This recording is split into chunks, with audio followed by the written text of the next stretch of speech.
Hello, it's me, Onyx Dude. I don't know why I said that like Mario. I had a question in regards to how do I make these edits where the character is like moving or like actually physically animating the sprites. So I'm gonna use the latest example here. Um, I kind of briefly touched on it in regards to the Gordo Backdash video. Um, I never. Oops, sorry. I never really like went super deep, super duper in depth. So instead, I'm gonna talk about the current thing I made on my second channel. Second channel, second Twitter account, which is of course BlackRock Editor. It is the Nanase after image effect. So I'm still learning the Adobe package of editing software. Kind of started off on DaVinci, so a lot of stuff's a little foreign to me. I don't know if there's a more efficient way to do it, but this is just how I did it. So if you copy it and then discover a better way, then you should probably use the better way. So uh, I guess this will kind of serve as a tutorial. Um, I need to find a specific. Let me hear my keyboard here. I need to find a website. I guess this would be like a mini tutorial in a sense. But this website that you're seeing right here, this is the Spricersresource.com. This used to be called something else. They recently changed the website. Um, but you can just go up here and type whatever game you want, and it'll you can come up with game series. I think question mark. Oh, click on games. There you go, and it'll show you all the sprite repositories for every game with this. That's close enough to this, I guess. So for Undernight, you have UniL, UniClear, and then Uni2. So I don't know who does it, but if you're watching this video, I do appreciate you just going through all the effort of grabbing every individual sprite for every character in Undernight. Oh, this is also new. There is also a tool that you can use to extract the actual sprites in game. And what's cool about doing that method is that you can actually change the palette of the character. Unfortunately, these are all the default palettes. So if you're looking for like a custom like Mika sprite animation, but with the like Pacific palette, and you think it's in here, it is not. They're all default. I have a couple of these already downloaded. Probably gonna end up downloading all of them, but in this context, I just grabbed Nanase's and yeah, I'll I guess I can link that in the description of the video as well. So here we have Nanase, who is doing her sword card animation. This is not the start. This is more like the active frames of the move. And there's only really two sprites. I can show you. It's a little unorganized. So I apologize. You have to take a look at my files, but here you can see all the sprites, all green screened. I did change some of these for the sake of presentation.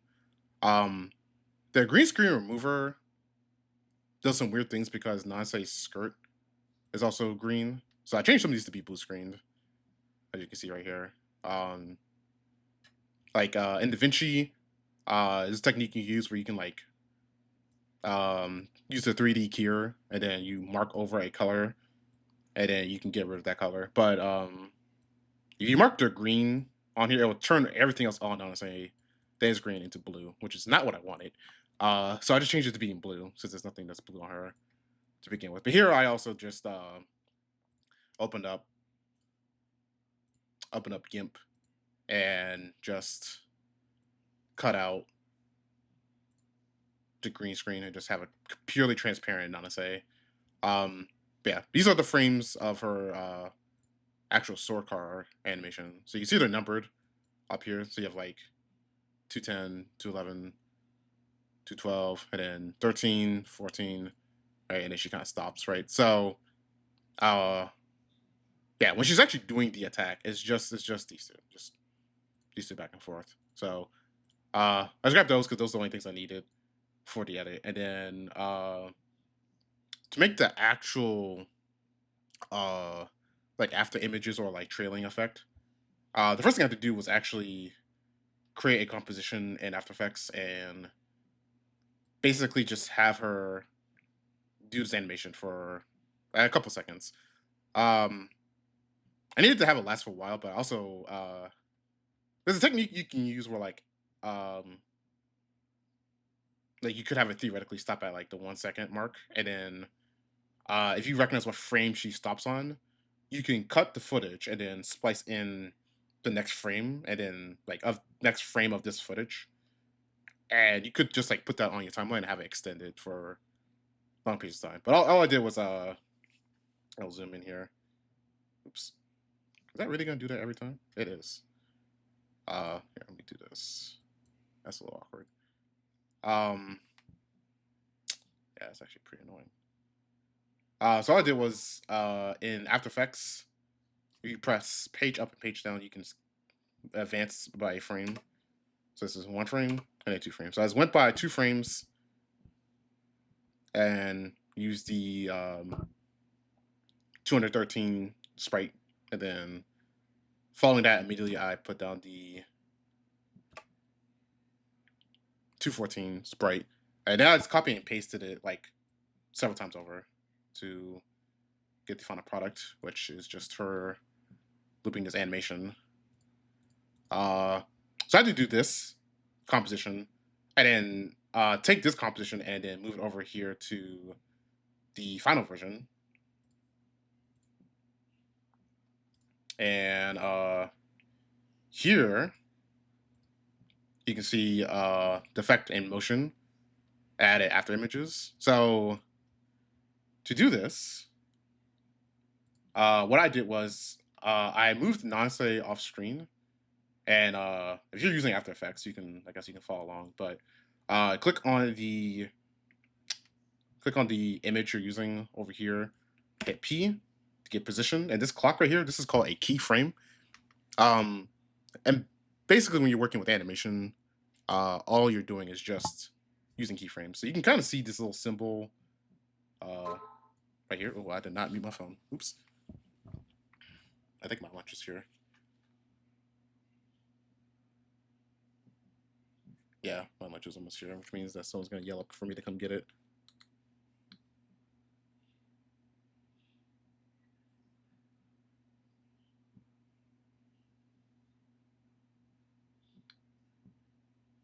That's right. I'll just cut that out. Sorry. So yeah, you can see this symbol right here is the keyframe, and you can kind of see it represented.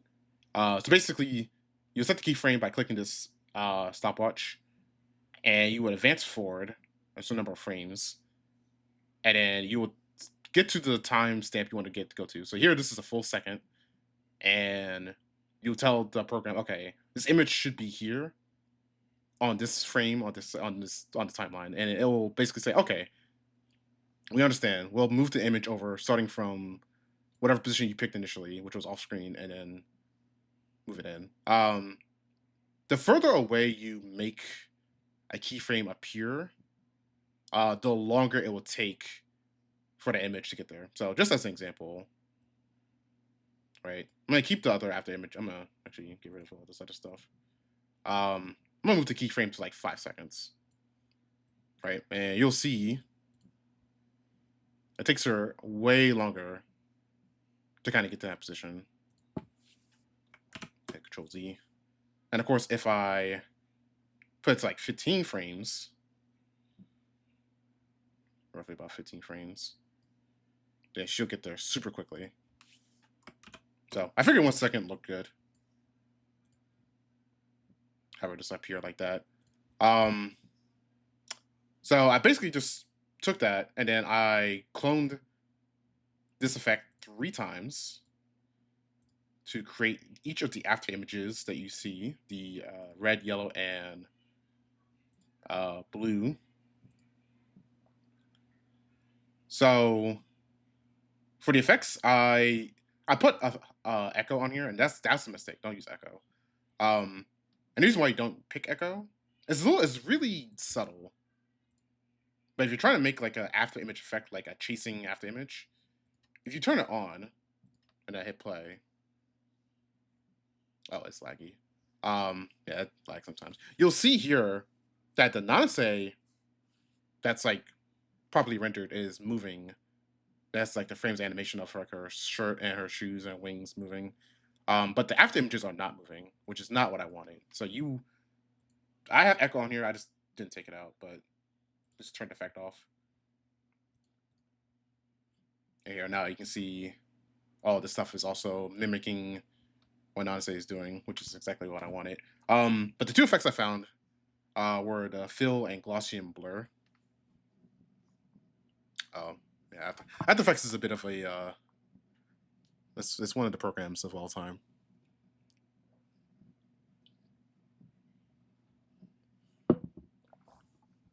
So yeah, give it a second. So yeah, fill. Use the under the generate this fill, and basically you just end up filling whatever thing you're currently selected with a color. So I could take this and shift the color to like something else, so you can see in the background it's like changing color and whatnot. I can even change it like green or whatever. Doesn't really matter. Yeah, there's no mask on here. And I just changed the opacity so she's not like solid like that. While that would be cool, that all of them were solid, I wanted more like a blurring effect to imply speed. Actually, my friend, and if I'm gonna keep doing this thing where I keep talking about my editing process on this channel, you're gonna hear me talk about this guy a lot. So sorry in advance, but my good friend Linguini Fiend or Pasta Fiend, who got me into editing, suggested that I have the after images like see how like they're kind of spaced apart here, but the red one gets into position first, followed by yellow, and then followed by blue, right? To kind of imply that she's going extremely fast, right? And for animation, that's kind of like the big thing, right? Like you can't. It's not like real life where you can see it, right? A lot of the like Hollywood magic, you know, the cinema magic, so to say, is that it's a lot of implied things. It's like real art, like with painting and drawing. Like a lot of it is implied. Your brain is supposed to fill in the space.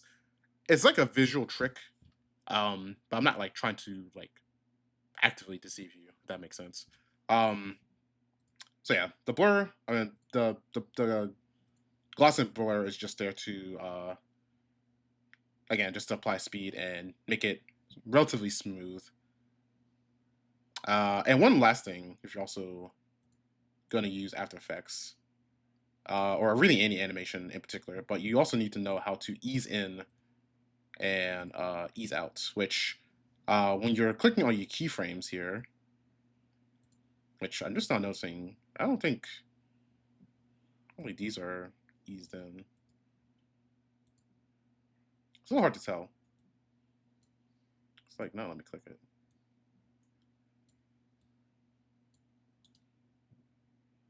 Huh. Whatever.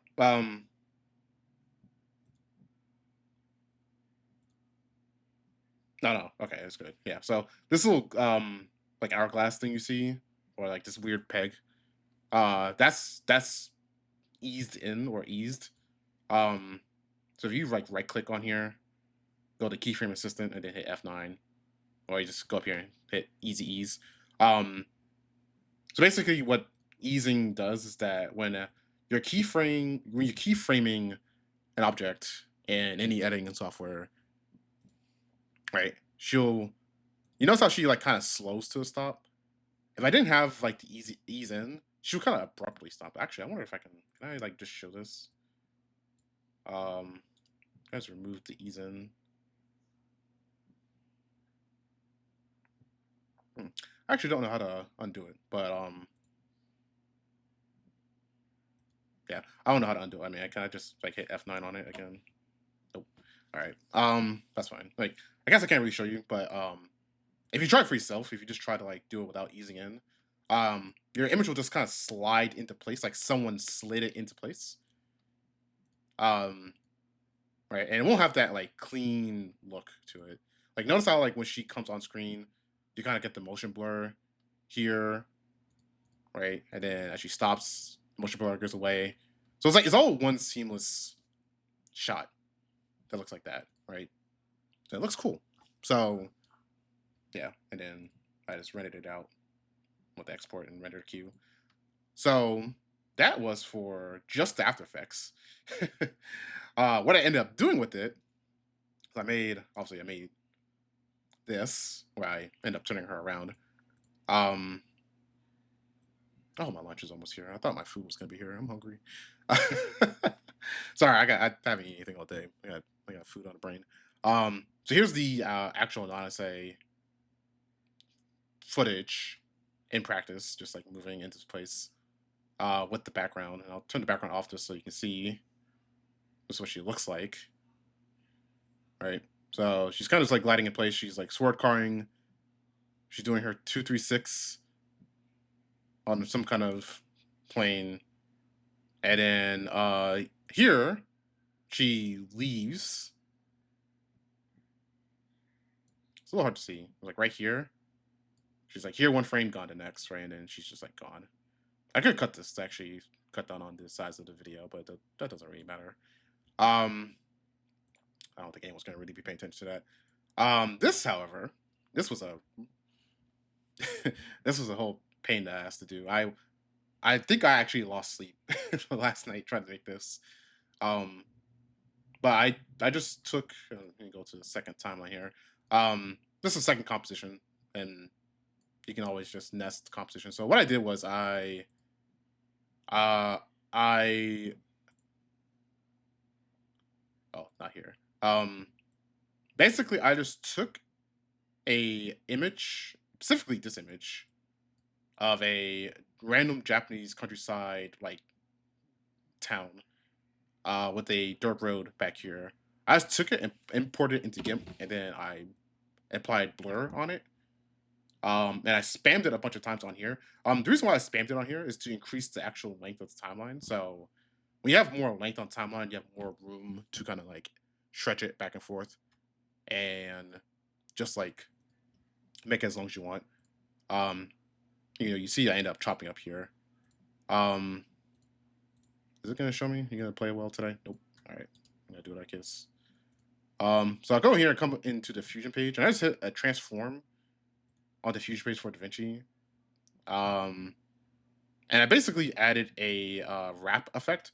So if you ever, oh, I might be showing my age a little bit, but if you've ever watched old Hanna Barbera cartoons of like the Flintstones, the Jetsons, like Scooby Doo, you may notice like one of the one of the things that like gets parodied a lot when people parody the Hanna Barbera stuff is like they point out, oh, the background's just looping. That's what I did. I just took I just took the image. I just like keyframed it sliding across the screen. So it looks really fast. And if you don't know what it is, it looks really fast. Like you don't know like what this is, right? So I kind of put like a bunch of motion blur on here.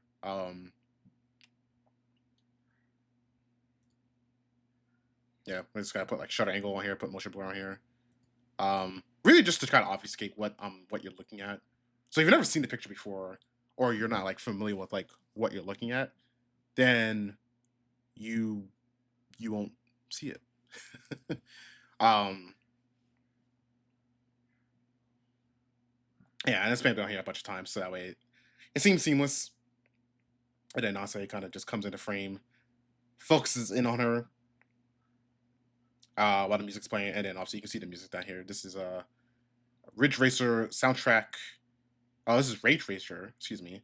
Uh, Lightning Luge. I think that's how you say that. And then obviously you just do that.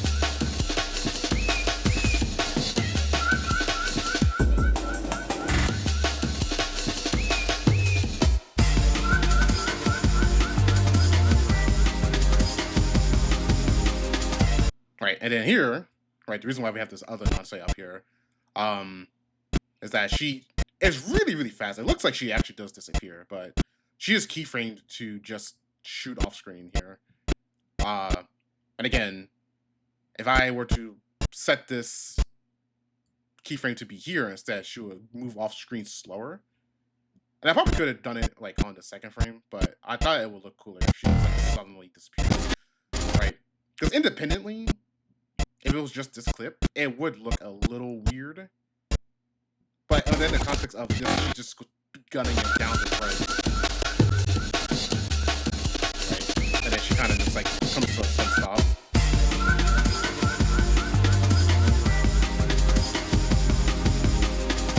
Right? And it comes to a sudden stop, and then you see my name in the grass there.